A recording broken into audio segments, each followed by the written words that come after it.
শব্দটা যদিও আজ আর কারো কাছে নতুন কিছু নয়, তবুও এটা সম্পর্কে সার্বিক ধারণা থাকা সবার জন্য অতীব জরুরি। কেননা শ্বাসকষ্ট, একজিমা সহ বহু চর্মরোগের জন্য দায়ী এই অ্যালার্জি, ধুলাবালি, ফুলের রেণু, নির্দিষ্ট কিছু খাবার ও ওষুধ মানুষের শরীরে প্রদাহজনিত যে প্রতিক্রিয়ার সৃষ্টি করে, সাধারণভাবে তাকে আমরা অ্যালার্জি বলে জেনে থাকি। বাইরে থেকে যদি কোনো উপাদান, অ্যালার্জেন, শরীরে প্রবেশ করে, তবে তার বিপরীতে শরীরে যে রাসায়নিক উপাদান বা অ্যান্টিবডি তৈরি হয়, অ্যালার্জেন ও অ্যান্টিবডি বিক্রিয়ার ফলে শরীরের বিশেষ এক ধরনের কোষ থেকে হিস্টামিন বের এবং তা হিস্টামিন রিসেপ্টরের সাথে যুক্ত হয় অ্যালার্জিক উপসর্গ তৈরি করে থাকে। তো এই অ্যালার্জি বিভিন্ন রকমের হয়ে থাকে, যেমন সিজনাল অ্যালার্জিক র্যানোটাইটিস কিংবা পেরিনিয়াল অ্যালার্জিক র্যানোটাইটিস, এছাড়া আর্টিকেরিয়া কিংবা অ্যালার্জিক কনজাংটিভাইটিস। তো আজকে আমরা যে প্রোডাক্টটি নিয়ে এসেছি সেটির নাম হচ্ছে ফেক্সো 120। এই ট্যাবলেটের ভিতরে রয়েছে ফেক্সোফেনাডিন হাইড্রোক্লোরাইড বিপি 120 মিলিগ্রাম হিসেবে। সাধারণত এই ফেক্সো 120 সিজনাল অ্যালার্জিক র্যানোটাইটিস কিংবা ক্রনিক ইডিওপ্যাথিক আর্টেরিয়ার ক্ষেত্রে এই ট্যাবলেটটি কাজ করে থাকে।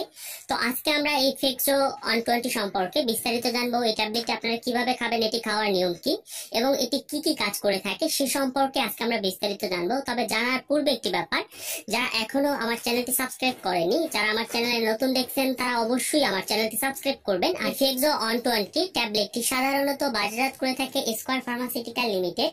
এই ট্যাবলেটের ভিতরে রয়েছে ফেক্সোফেনাডিন হাইড্রোক্লোরাইড। ফেক্সোফেনাডিন হাইড্রোক্লোরাইড একটি হিস্টামিন বিরোধী উপাদান। এটি নির্দিষ্টভাবে ইনসুলিন রিসেপ্টরকে প্রতিরোধ করে। সাধারণত এই ফেক্সো ট্যাবলেটটি সিজনাল অ্যালার্জিক র্যানোটাইটিস কিংবা ক্রনিক ইডিওপ্যাথিক আর্টেরিয়ার ক্ষেত্রে কাজ করে থাকে। আসলে এই সিজনাল অ্যালার্জিক র্যানোটাইটিস কি সেটি আমাদের আগে জানতে হবে। সিজনাল অ্যালার্জিক র্যানোটাইটিস হচ্ছে বছরের একটি নির্দিষ্ট সময়ে যদি অ্যালার্জিক র্যানোটাইটিস হয়, একে সিজনাল অ্যালার্জিক র্যানোটাইটিস বলা হয়ে থাকে। এর লক্ষণগুলো হচ্ছে ঘন ঘন হাসি কিংবা নাক দিয়ে পানি পড়া কিংবা নাসারন্ধ্র বন্ধ হয়ে যাওয়া, এছাড়াও চোখ দিয়ে পানি পড়া ও চোখে তীব্র ব্যথা হতে পারে। এটি হচ্ছে সিজনাল অ্যালার্জিক র্যানোটাইটিস, অর্থাৎ বছরের একটি নির্দিষ্ট সময় এরকম সমস্যা দেখা দিতে পারে। এছাড়া অন্যদিকে যে আর্টেরিয়া, সেটা হচ্ছে শরীরে চাকা চাকা হয় কিংবা ফুলে ওঠে ও চুলকাতে থাকে। এই সমস্যাটি শরীরের যে কোনো অংশে হতে পারে কিংবা সমস্ত শরীরে হতে পারে। তো এই ফেক্সো 120 ট্যাবলেটের ভিতরে কি রকম সেটি আগে আমরা একটু দেখে নেই। এই হচ্ছে ট্যাবলেট আপনারা দেখতে পাচ্ছেন, যার প্রতি পাতায় 10টি ট্যাবলেট রয়েছে। তো এখন আমরা জানবো এই ট্যাবলেটটি খাওয়ার নিয়ম কি। এই ফেক্সো 120 ট্যাবলেটটি আপনারা কিভাবে খাবেন সেটি আপনাদেরকে এখন আমি বলে দিচ্ছি। যেহেতু এটি ফেক্সো 120, এটি ফেক্সো 60 পাওয়ারেরও হয়ে থাকে, ফেক্সো 60 পাওয়ার, এছাড়াও ফেক্সো 180 হয়ে থাকে, এছাড়া ফেক্সো সিরাপ হয়ে থাকে, যা বাচ্চাদের জন্য নির্দেশিত হয়ে থাকে। তো যাদের সিজনাল অ্যালার্জিক রাইনোটাইটিস কিংবা ক্রনিক ইডিওপ্যাথিক আর্টেরিয়া রয়েছে, যারা প্রাপ্তবয়স্ক, যাদের বয়স 12 বছরের উপরে, তারা দৈনিক 2টো করে ফেক্সো 60 যে ট্যাবলেটটি রয়েছে, এটি হচ্ছে 120 এবং এটি 60 পাওয়ারের হয়ে থাকে। তারা দৈনিক 2টো ট্যাবলেট, সকালে একটি ট্যাবলেট এবং রাতে একটি ট্যাবলেট খেতে পারবে খাওয়ার পরে। এবং যদি তারা 120 একটি ট্যাবলেট খায়, তাহলে দৈনিক একটি ট্যাবলেট খেলেই চলবে, শুধুমাত্র রাতে একটি ট্যাবলেট খাওয়ার পরে খেতে পারে। এছাড়াও যদি রোগের তীব্রতা বেশি হয়, সেক্ষেত্রে এই ট্যাবলেটটি বাড়ানো বা কমানো যেতে পারে। যে সকল বাচ্চাদের বয়স 6 থেকে 11 বছর, তারা ফেক্সো সিরাপ খেতে পারে।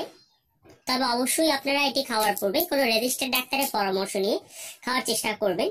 তো এই ফেক্সো ট্যাবলেটটি গর্ভাবস্থায় বা স্তনদানকালে খাওয়া যাবে কিনা সেটা আপনাদেরকে এখন আমি বলে দিচ্ছি। গর্ভাবস্থায় এই ফেক্সো ট্যাবলেটের নিরাপদ ব্যবহার সম্পর্কে নিশ্চিত জানা যায়নি, সেক্ষেত্রে অবশ্যই আপনারা এটি ব্যবহার এড়িয়ে চলবেন কিংবা কোনো রেজিস্টার্ড ডাক্তারের পরামর্শ নেবেন। তো এই ট্যাবলেটটির কি কি পার্শ্ব প্রতিক্রিয়া রয়েছে সেটি আপনাদেরকে এখন আমি বলে দিচ্ছি।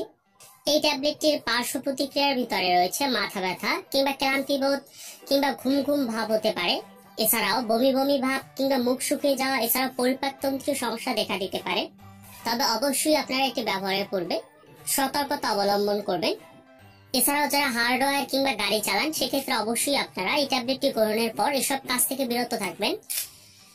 তো এই ফেক্সো 120 ট্যাবলেটের মূল্য কত টাকা সেটি এখন আপনাদেরকে আমি বলে দিচ্ছি। এই ট্যাবলেট আপনারা কত টাকা মূল্যে ক্রয় করতে পারবেন।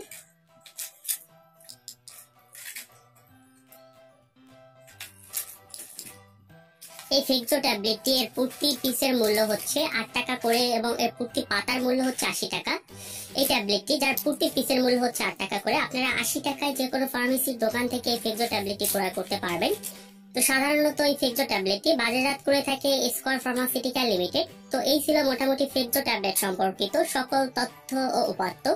যদি আপনাদের ভিডিওটি ভালো লাগে তাহলে অবশ্যই আমার চ্যানেলটি সাবস্ক্রাইব করবেন, আর এই সম্পর্কিত যদি আরো কিছু জানতে চান তাহলে নিচে কমেন্ট করবেন, আমি যথাসম্ভব উত্তর দেওয়ার চেষ্টা করব। ধন্যবাদ সকলকে, সবাই ভালো থাকবেন এবং অবশ্যই সকল ওষুধ শিশুদের নাগালের বাইরে রাখুন। ধন্যবাদ।